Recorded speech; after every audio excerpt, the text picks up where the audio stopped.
¿Qué tal? ¿Cómo estáis? Hello, how are you? Welcome once again to this great gathering with 7 volunteers. We meet year after year, at least once a year, all together in this venue. So without further ado, because we're running late, I will introduce you to the next speaker, Shuyang Lin, or Shu. We can call her Shu, because we are already acquainted after a few years talking. It's amazing everything that's going on in Taiwan regarding open government and transparency. Very often we don't know about very important projects, and it's very interesting to learn about everything we are going to hear from Shu. It's a different experience. I know that there are some things going on in Spain related to this, but what Shu told me yesterday is just amazing. So I would not unveil everything yet. We will discover it by and by. Welcome to Málaga. For being here in the Poder and sharing your knowledge, man.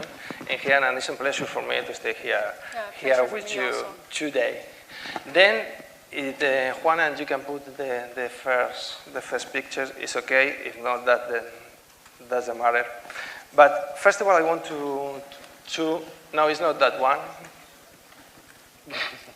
But it's okay. First of all, I think it's good that you introduce yourself. Yep. Who are you and what are you doing here for us? So, hi everyone. Thanks for having me here.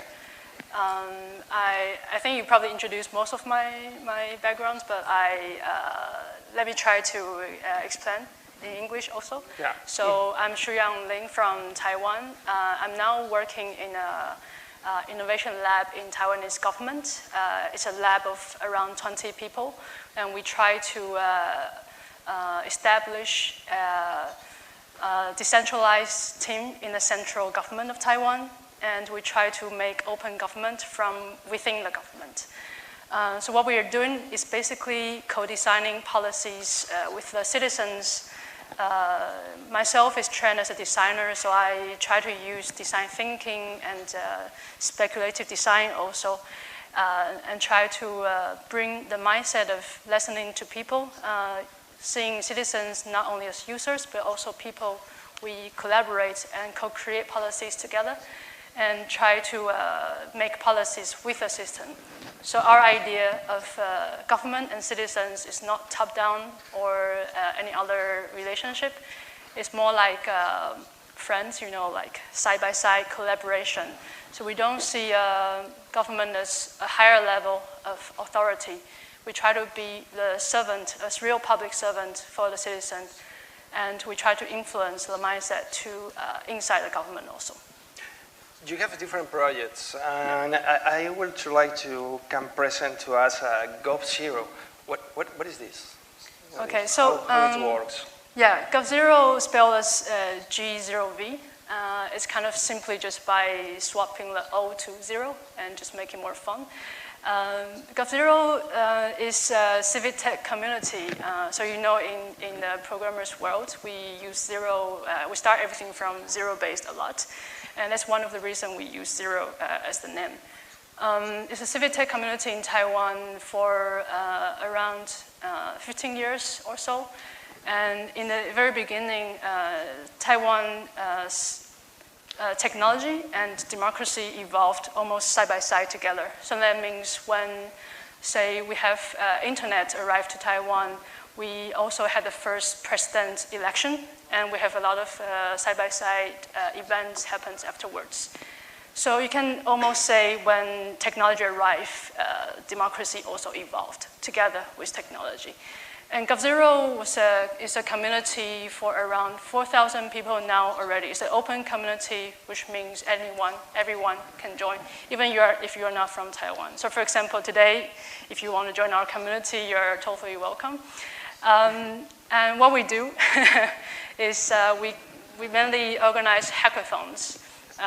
We can probably explain that a bit further later, but hackathons is a concept of people doing things together in the same time and space. So we organize hackathons and we invite everyone. So there's no particular invitation. Everyone can join the hackathon if you are available, if you are interested. And GZero has been working on this movement called Fork the Government. This is one. Yeah, maybe we can go to if you put the picture that. But about the hackathons, what kind of hackathons they are? And I read about presidential hackathon too. Yeah. What is that? Okay, so in the beginning of, let's say, projects in GZero, it's mainly about collecting open data for the government. In GZero, we are not government funded. We're just a bunch of very passionate people who want to help on civic matters. So we call ourselves civic hackers and ethical hackers. We try to help the government by any kind of skills we have. So like, for example, if I'm a programmer, I can try to write some open source tool for the government. If I am good at using Arduino, for example, I can probably make some sensors and like sense the air pollution value and try to help the government set up open data and just give them the data. So these are the data we collect from the society. And you're welcome to have it. It's all CC by 4.0, so it means everything in GZero is open license. Everyone can use it, everyone can have it and remix. So what was the presidential hackathon? Was that the presidential? The presidential hackathon. So it's kind of a... Is it different hackathon? Timeline. Yeah, so in GZero we make hackathons, and that was back in 2002. And then after a few years, we started to we've been collaborating with governments also. And then recently, after we joined the government and set up a lab inside, the government start to recognize this way of working. So they see hackathon as kind of like a fancy way of working with citizens also. And recently the president decided to, okay, why not we also organize a presidential hackathon. So the president of Taiwan, President Tsai, she announced a topic and announced some focused data set or database we want to have innovation with, and have people to just sign up and make some projects with it. Okay, now I'm going to ask you another question, and I have to be carefully with the pronunciation. Okay, what's mean the idea of forking? Okay, the government. Forking, yeah. Can you elaborate that? Yes, because sometimes I go to the other side and it's not a good side to go with it. So, what is forking? Yeah. The government? That's a very good question. Thank you very much. We like this project a lot. Forking the government is a fun project. Just in the beginning, it's just really fun to read it many times. So you say, fork the government, fork the government, fork the government. It's really fun to say. But the idea of forking, if you're not familiar about the term fork, it's used quite often in computer science world, or especially if you're familiar with GitHub. When someone make a project and you like it, and if this person can open license it, that means you can fork it. That means make a copy of it and try to make your own change or remix. And then that person is welcome to merge it back afterwards if you are also open to have your own project open license as well. So in the programmer's world, there's always a fork and merge mechanism. We kind of use that, we borrow that mechanism, this concept. And we had this idea from the beginning. It's from 2002 also, in the beginning of GZero community. What we do is by forking the government by just looking at a bunch of government websites, maybe the websites we don't like, and end with .gov.tw. And what we do is we try to make a copy of those websites. Okay, make a copy of them, make it better experience, better visuals, UI, maybe open data, and maybe also, and for sure also open license this. And then what we do afterwards is we change the URL from the website URL from 0 to 0. Okay, so now we have our own shadow government. with all the similar websites from the government itself, but we have a copy of it. For the citizens, very easy to find our websites because you simply need to go to the government website and change the O to 0 and you can find us. So it's like a shadow government. And then you solve the discoverability issue. We don't need to do marketing or anything like that. Yeah, you just go ahead and find what you want for your service. And all of this is included in the project V-Taiwan, or V-Taiwan is another thing? Oh yeah, so V-Taiwan is another project inside GZero also. Yeah. So after a few times we call this kind of project like civic tech projects. I think it's also the theme of this conference. So after a few times of making several projects related to solving public matters, there was one movement took place in Taiwan called Sunflower Movement. It's pretty similar to 15M, I think. That was back in 2014 when students in Taiwan wouldn't bear with the MPs in the parliament that time. And they actually enter the parliament and occupy there for 22 days. And afterwards, we found out there's a need to create more rational discussion and try to collect opinions from the society, and we create a platform for that. So we started to make this project called V-Taiwan. We have this one here right now, and for engage the citizens, are you using a common or regular tools, or do you prefer to use open source or something like that? What are you doing in the government of Taiwan? We basically use all kinds of tools, but open source tools are, for us, easier to use because there's no need to pay a license fee, or if you want to change it, because we have a lot of passionate programmers helping us also. So for example, if we use Google Doc, if we want to change Google Doc, it's very difficult. But if we use Hackpad, then it's very easy to change Hackpad, for example. So we tend to use open source tools also. And the process itself is using a lot of open source tools, and the process itself is co-created throughout many years. So these boxes over here are the steps of creating a policy with citizens. And the process from maybe 10 years ago until now is also different. And now this is the current status of how we created policy together with the citizens. And I think this is a very important one, police. What is police?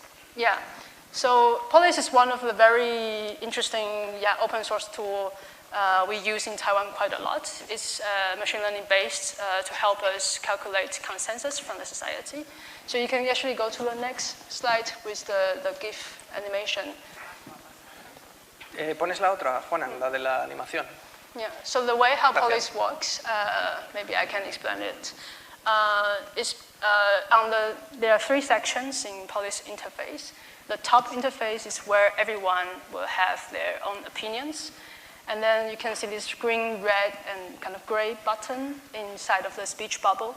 This is, as a user, you can interact with those people's opinion by saying, I agree, I disagree, or I don't know. It's quite usual. You just, it's okay to say you don't know. So it's okay to say, for this comment, I don't know how I feel about it.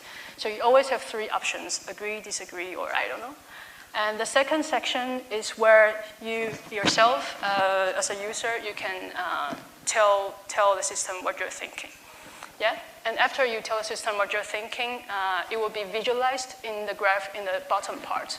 So that graph over there, there's a blue thing moving in the center. That is yourself, your icon, your avatar.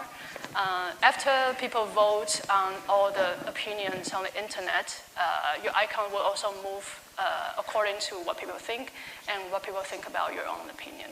So one thing cool to notice over here is, so basically it's a platform for collecting how people think and visualize how people think and interact with other people. But one thing to notice is the way of interaction is there's no reply button on this interface. That means it's impossible to pick an opinion and then say some comment or some reply, some feedback to it. The only thing you can do is you can maybe copy the sentence, change it a little bit, make it more like your own standing, your own point of view, and upload again to the system. So we call this concept we call this from reply to rewrite. So there's no way to reply and become like all the way to the right-hand side or left-hand side. There's no way like that. What you can do is you try to be constructive and you try to contribute to the overall conversation toward to the main core topic, what we are talking about on this interface.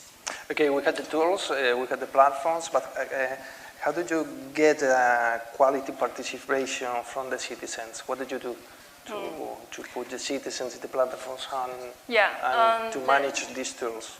Yeah, that's a good one. So in the beginning, when we talk about policy, this interface, many people think everything is happening on the internet, but it's actually not the case. Everything starts from the hackathons we talked about in the beginning. Everything starts from, every week we have a hackathon, every Wednesday evening from 7 to 10 o'clock. There's an open space in Taipei, the capital of Taiwan. You can always go there and you can talk with people who are there. And everyone can go, even public servants, they come to our hackathons also. Maybe they came in with some problem they are solving in their daily life. Yeah. Okay, we are going to... Okay. Buenas, soy José Luis Cignani de siliconmalaga.es. I wanted to ask something about the hackathons. I'm hearing that you have this residence of hackathons, something like that. So I just don't know if it's like the people from Andalusia can apply for this and go physically to Taiwan to the hackathon, or it's like a kind of hackathon that is remotely? Remotely. Yeah, we can, recently we have hackathons live streamed also on the internet. So not only people in Taipei can participate in the hackathon, but also like even now I'm in Málaga. If it's a Wednesday, I would actually go online and participate also.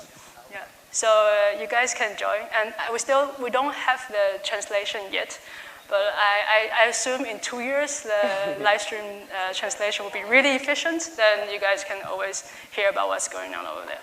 But basically, it's not a serious event. It's just we chat about it. It's just people having pizza, drinking Coke, drinking beer. Yeah. There are always two types of hackathon. One is pizza and beer, or another one is pizza and Coke. Depends on your mood. So you can choose which type you want to go. Okay. ¿Alguna pregunta más tenéis? Any more questions?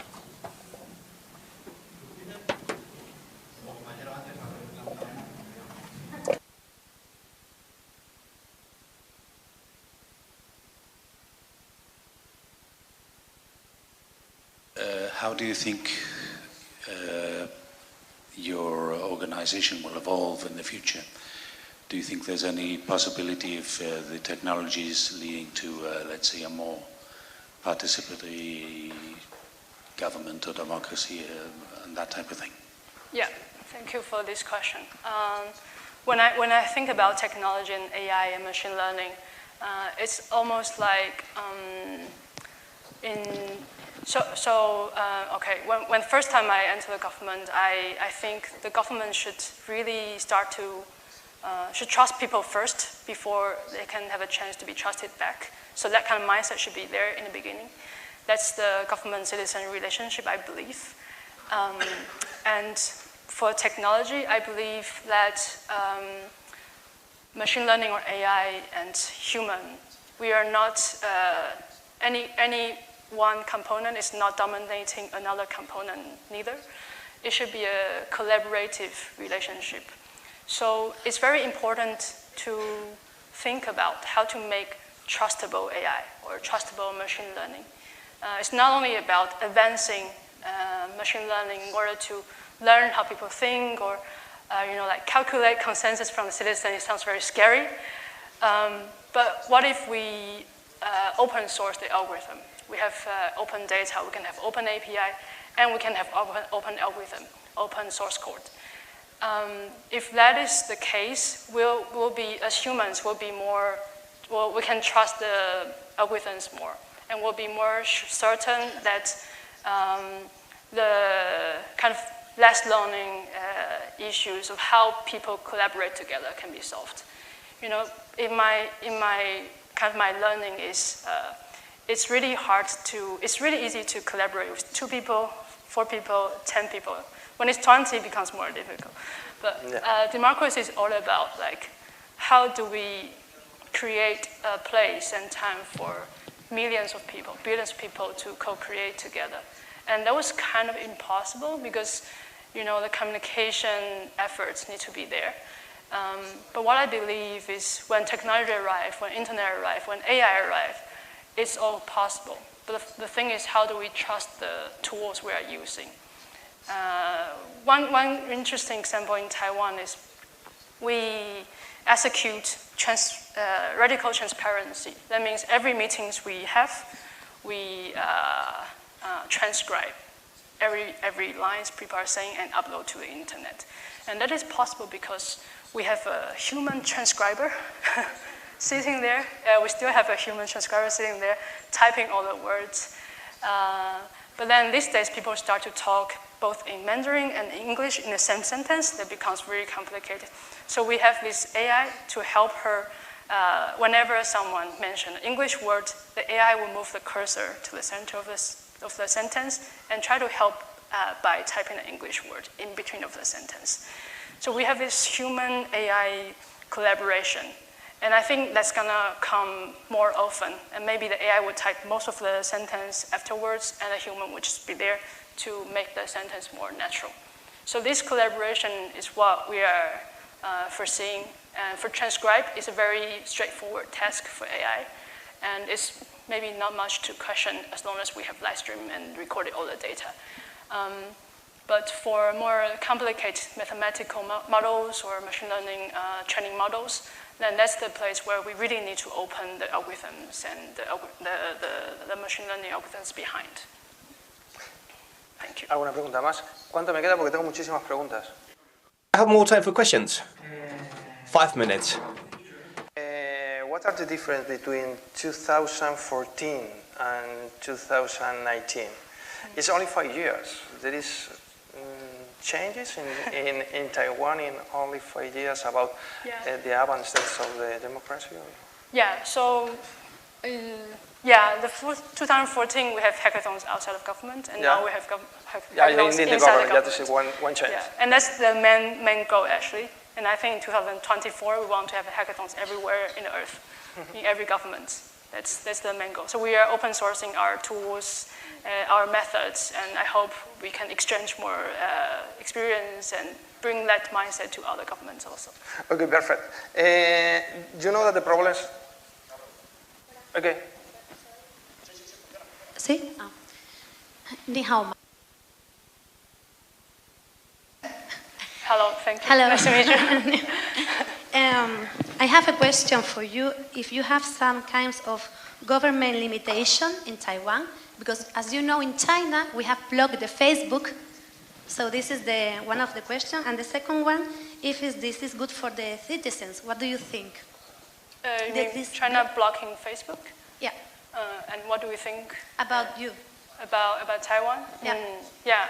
So how I think the main difference of Taiwan and China is in Taiwan we try to make the government as transparent as much to the citizens, and some other countries are doing the opposite way. So it's actually the goal is to make government more transparent and more participative to the citizens. I think it's also the only way to solve the issue we have now in the global politics. The government, again, is to trust the citizens first, so that the citizens can start to feel more comfortable to participate. And the government should also start to create more channels, not only voting, because voting happens once every 4 years. The frequency of participation should be there, and the different levels of participation should be there as well. So not only voting, but also have a way to talk about your feelings, talk about if you're expert in lawmaking or politics, you should have a right to say something also. And if you're not expert in that, you should have a right to talk about feelings also. So I really want to have citizens to have a say, but also have a make. Like, I'm a maker in my spirit. I like using Arduino very much. And I always want to not only enable citizens to talk about their ideas, but also if they are designers, if they are programmers, they should also have access to all the open source tools and make the prototype for the government. So that's why we call Taiwan is prototyping democracy for the past 20 years. Thank you. ¿Alguna pregunta más? Gracias. Hay una pregunta ahí. ¿No? Que hay una pregunta, Diego. Si no, sigo yo, ¿eh?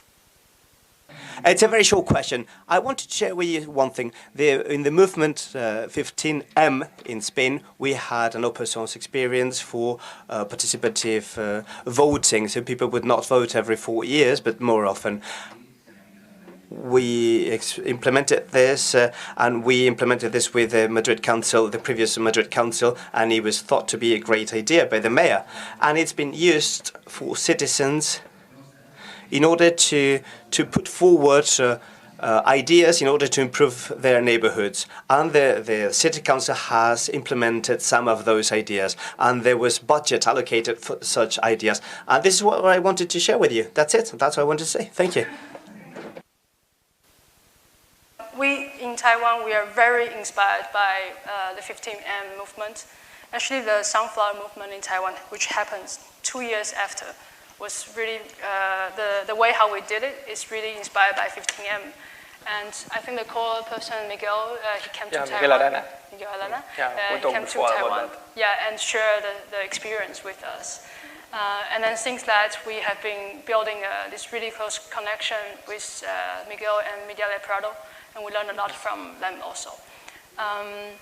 I think in Taiwan, we are very lucky in a position right now. But it's hard to say what's going to happen after 5 years, 10 years. And we probably have similar mindset as when Media Lab Prado is very active, doing all the initiatives and try to make civic participation more close to the citizens, right? More frequency of participate and more chances to speak out. And I think in Taiwan, what we can really do right now, because I know we are very lucky, and the only thing we should be really, the thing we should be really careful right now is also documenting everything. Just try to make this experience more shareable, just in case anything happens in the future. Because it should be a scalable project. It shouldn't be a one-off thing. So I think most of the initiatives for democracy happened in before. Are all very valuable, and that's how Taiwan's movements were shaped as well. And I'm really grateful to hear the story from 15M and the civic participation mechanisms afterwards. We actually talk a lot about that in Taiwan as well. And that kind of gives us, our citizens, more confidence, because when we talk about our own projects, citizens in Taiwan, we are just like, but that's our case. What about other countries? When other countries are doing the same thing as well, then we also feel more, willing to put more effort to it. Okay, I'm going to ask you the last question, and we can put a little bit just, finish video, and you said that we can, just video ya, no me deja preguntar. Censura. That's censorship. He won't let me ask.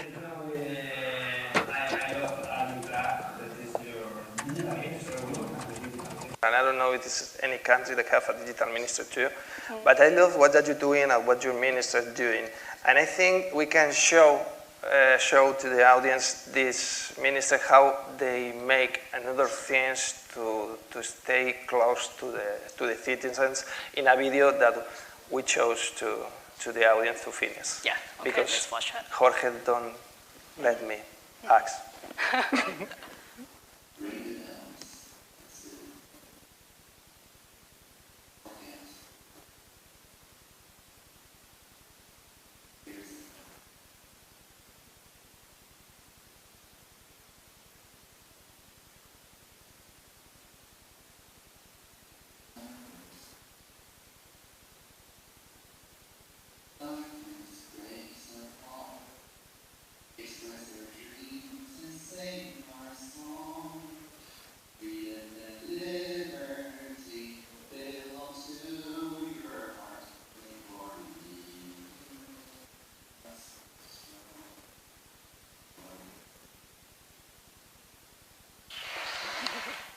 I think we need more ministers like Audrey, and we need more people like Shu. Thank you very much to everybody.